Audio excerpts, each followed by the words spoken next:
Noticias de última hora, preste mucha atención. Jan Tapic es candidato presidencial, vivo un día a la vez, mi norte está en volver a la papeleta. Enrique Gómez, su reemplazo en la candidatura, es su amigo desde hace unos años, surgió del proceso de selección de una plataforma virtual.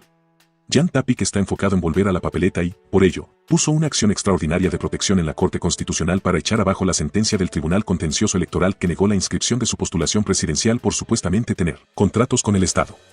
¿En qué términos está planteada esta acción constitucional? Hay varios errores en el dictamen del TCE, pero existen dos que de cierta manera socavan más la Constitución. El primero es la interpretación burda, errónea y aberrante que hacen el juez Ángel Torres y los jueces que votan a favor de la resolución. El artículo 113 establece ciertas prohibiciones para las personas que quieren candidatizarse a dignidades de elección popular y el primer numeral dice que no puede ser candidato quien tenga contratos con el Estado, sea como persona natural o como representante o apoderado de alguna empresa. Lo que ha hecho Torres es decir, sí, Jan Tapic no es contratista del Estado, pero, pese a eso, él de alguna manera podría de alguna forma en el futuro beneficiarse. Entonces, dicta su sentencia con base en una potencialidad, lo que no está bien, pues debía dictarla por lo que ocurrió, no por lo que podría ocurrir. Y lo segundo es que me pone en un estado de indefensión. El argumento de la potencialidad de Torres se basa en un informe confidencial del SRI que nadie ha visto, no me lo dieron para poder defenderme. Ambas cosas socavan la Constitución, nuestros derechos constitucionales como ciudadanos. Y, por ende, es la Corte Constitucional la que debe entrar a resolver. En más noticias. Mayra Salazar, sentenciada en el caso Metástasis, fue trasladada de la cárcel de Cotopaxi a la de Tungurahua. La exrelacionista pública de la Corte de Justicia de Guayas fue condenada a 15 meses de prisión por el delito de delincuencia organizada. La comunicadora Mayra Salazar, sentenciada en julio pasado en el caso Metástasis, está en el grupo de más de 500 mujeres que fueron trasladadas del Centro de Privación de Libertad de Cotopaxi número 1 al Centro de Privación de Libertad de Tungurahua número 1 la noche del pasado sábado, 23 de noviembre del 2024. En imágenes divulgadas esta noche por el canal Ecuavisa y que les fueron proporcionadas por el ejército se ve a Salazar subiendo a un helicóptero militar con un chaleco antibalas y un casco. Aunque el Servicio Nacional de Atención Integral a Personas Adultas Privadas de la Libertad y a Adolescentes Infractores no ha confirmado oficialmente que ella haya sido cambiada de cárcel. Tampoco hay información al respecto dentro del expediente del proceso que consta en el Sistema de Información de la Función Judicial. Salazar, quien fue relacionista pública de la Corte Provincial de Justicia de Guayas, fue condenada a 15 meses de prisión por el delito de delincuencia organizada relacionada con una red de beneficios para el fallecido narcotraficante Leandro Norero. Se acogió al procedimiento abreviado y a la cooperación eficaz, por ello obtuvo rebajas en la pena. El SNAI informó en un comunicado difundido la mañana de este 24 de noviembre que 1.193 personas privadas de la libertad fueron reubicadas de cárceles de la Sierra Centro. Se realizó el traslado de población penitenciaria masculina del Centro de Privación de Libertad de Tungurahua número 1 al Centro de Privación de Libertad de Cotopaxi número 1. Además, parte de la población penitenciaria femenina que se encontraba en Cotopaxi fue reubicada en Tungurahua. El SNAI indicó que el operativo se desarrolló bajo estrictas medidas de seguridad en coordinación con Fuerzas Armadas, Policía Nacional y otras instituciones del Estado. La reubicación, mencionó el boletín, responde a la necesidad de especializar los centros penitenciarios brindando atención diferenciada para hombres y mujeres en cumplimiento de normativas internacionales que promueven la separación de géneros en las cárceles. Fueron trasladados 665 hombres y 528 mujeres con el propósito, a decir del SNAI, de mejorar las condiciones de seguridad y promover un entorno más adecuado y seguro para los internos.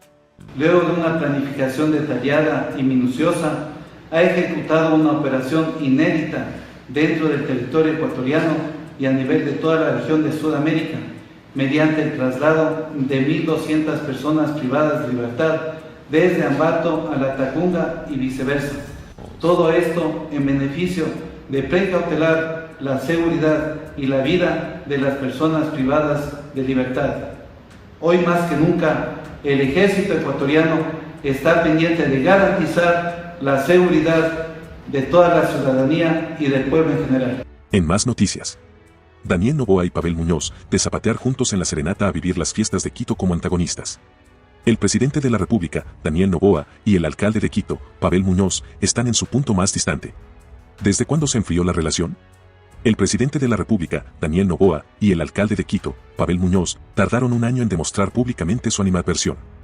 Entre las fiestas de Quito de 2023, cuando zapatearon juntos en la serenata quiteña, y las de este 2024, en que se darán las espaldas y cada uno gritará y viva Quito, por separado, se cultivó una aversión trufada por la política partidista. En 1996, Jamil Maguad explicaba en una entrevista que el alcalde de Quito era el único del país que tenía la ventaja de caminar una cuadra y hablar con el presidente de la República.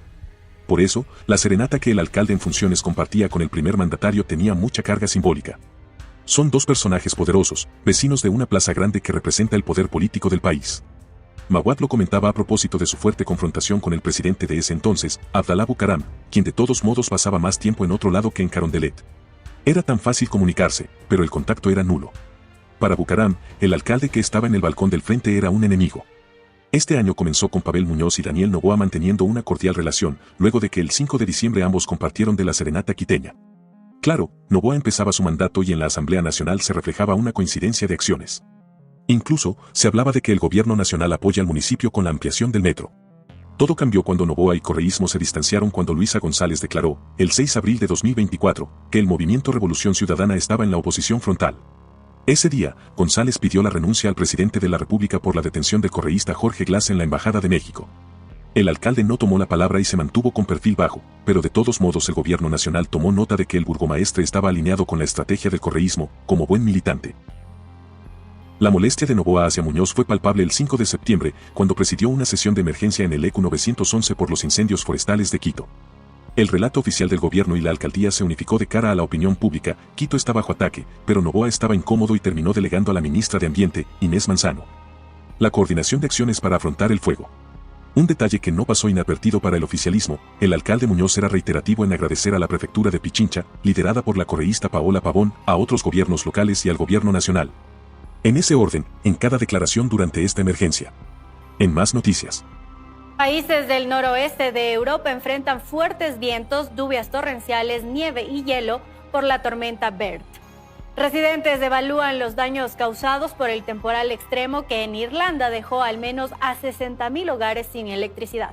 Irlanda, Gran Bretaña y Francia enfrentaron el sábado un caos en los viajes y una persona murió cuando una tormenta invernal azotó el noroeste de Europa con fuertes vientos, fuertes lluvias, nieve y hielo. La policía de Hampshire en el sur de Inglaterra dijo que un hombre murió después de que un árbol cayera sobre un automóvil en una carretera principal cerca de Winchester. La policía dijo que estaba investigando si una segunda muerte por accidente de tráfico estaba relacionada con la tormenta. Bert dejó al menos 60.000 propiedades en Irlanda sin electricidad y cerró carreteras y algunas rutas de ferry y tren en ambos lados del mar de Irlanda.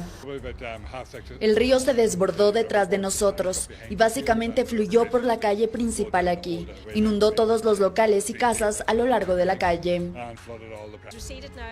La gente está angustiada, está realmente molesta por lo que ha sucedido. Muchos negocios han cerrado y gran parte de la comunidad local ha sido devastada por esto.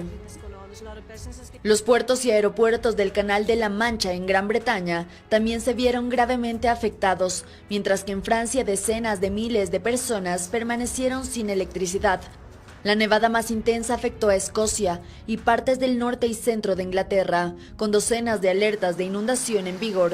La Oficina Meteorológica del Reino Unido emitió advertencias de nieve y hielo para esas regiones, diciendo que había una buena posibilidad de que algunas comunidades rurales pudieran quedar aisladas. En las colinas escocesas se pudieron registrar hasta 40 centímetros de nieve, mientras que en Gran Bretaña se registraron vientos cercanos a los 113 kilómetros por hora. Gobierno señala a exfuncionarios vinculados al correísmo como participantes en movilizaciones del 21 de noviembre. Se indicó que las investigaciones buscan esclarecer si estas personas actuaron conforme a la ley o si persiguieron intenciones ajenas. A través de un comunicado, la Secretaría General de Comunicación dio a conocer que el gobierno había identificado a varios de los participantes de las protestas del pasado 21 de noviembre. La Secretaría informó que tras investigaciones realizadas sobre las movilizaciones identificaron a personas vinculadas a sectores políticos. Específicamente se mencionó a 4 personas y se los identificó como exfuncionarios relacionados a la Revolución Ciudadana, se indicó. A 3 se los vinculó con el movimiento Revolución Ciudadana, mientras que también se relacionó a Pacha Terán, quien actualmente es candidata vicepresidencial por el movimiento Unidad Popular.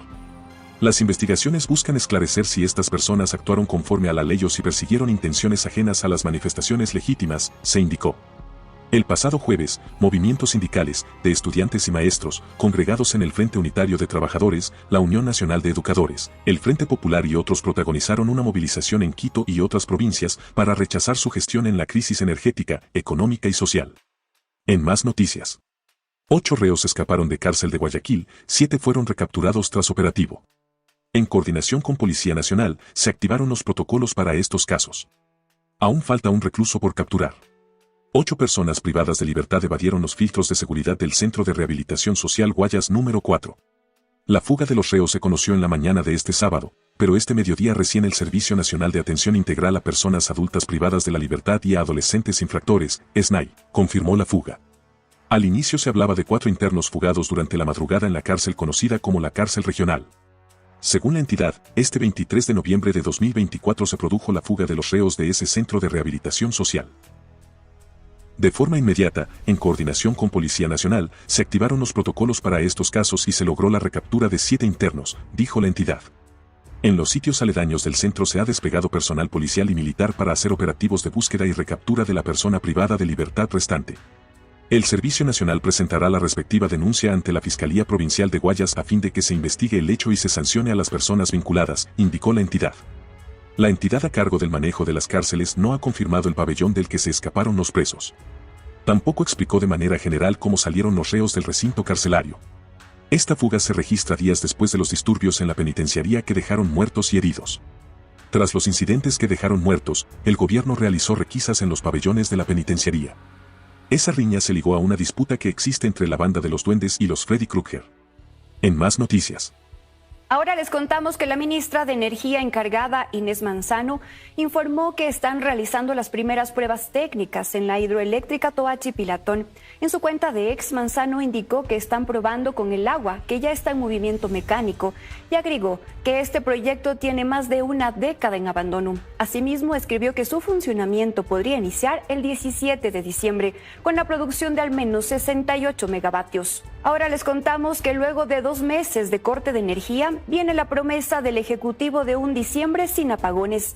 Estas declaraciones abren la interrogante sobre si es posible que se acaben o no los racionamientos en una semana. A una semana que culmine noviembre y con pocas probabilidades de lluvias en el austro que permitan recuperar el nivel del embalse Mazar, la promesa en diciembre ya se acabarán los apagones queda en duda. Si revisamos el panorama actual, el déficit energético aproximado es de 1.060 megavatios hora, sin contar que diciembre es el mes con mayor consumo de energía. Históricamente, su demanda supera los 200 megavatios. Varias han sido las propuestas del gobierno y a última hora no se han cumplido. El barco turco de generación eléctrica con capacidad de 341 megavatios, tras varios inconvenientes, solo genera 100 megavatios. Entre los ofrecimientos, la exportación de energía desde Colombia, la misma que está en marcha desde el domingo 17 de noviembre, recibiendo 400 megavatios aproximadamente, energía que fluctúa al ser ofertada un día antes y que hasta el momento se desconoce el valor de la compra. Además, la producción de energía termoeléctrica de los 23 generadores de la empresa Progen, que según sus representantes, las unidades estarían la tercera semana de diciembre en Salitral, es decir, los 100 megavatios estarían en el Sistema Nacional Interconectado a finales de diciembre. La misma compañía dispone de un segundo contrato para incorporar más unidades que permitan generar 50 megavatios en Quevedo. Aún no tiene fecha. Por otro lado, la central hidroeléctrica Toachi-Pilatón, con producción de energía de 204 megavatios, inició sus primeras pruebas de generación y, según lo indicado por la ministra Manzano, el próximo 17 de diciembre solo estará habilitada una turbina, es decir, 68 megavatios. A esto se le suma la inversión que supera los $700 millones para reactivar el parque termoeléctrico. Esto aún no tiene fecha. En 2 meses de apagones a nivel nacional, los ecuatorianos han vivido hasta 14 horas de cortes, que suman 28 días completos sin energía y con la expectativa de retomar la normalidad. Y en una noticia de última hora, las autoridades venezolanas rodearon la residencia oficial de la Embajada de Argentina en Caracas. El gobierno de Javier Milei denunció actos de hostigamiento e intimidación contra los 6 opositores que están refugiados desde marzo en la sede diplomática. Horas antes, en redes sociales, uno de los miembros del partido Vente Venezuela dijo que agentes encapuchados y con armas largas estaban en el lugar. Estamos haciendo que cada uno de los distintos actores dentro y fuera del país hagan lo que les corresponde. Horas antes, la líder de este partido político, María Corina Machado, convocó una marcha. Desde la clandestinidad dijo a sus seguidores que cada día cuenta con más aliados. Su convocatoria llegó un día después de que la Fiscalía abriera una investigación en su contra por supuesta traición a la patria. Estamos planificando, como todos sabemos, este 1 de diciembre, una enorme protesta dentro y fuera de Venezuela. Y es una protesta ya, es hoy, porque mucha gente nos dice, ¿qué van a hacer el 10 de enero? No, el 10 de enero es hoy.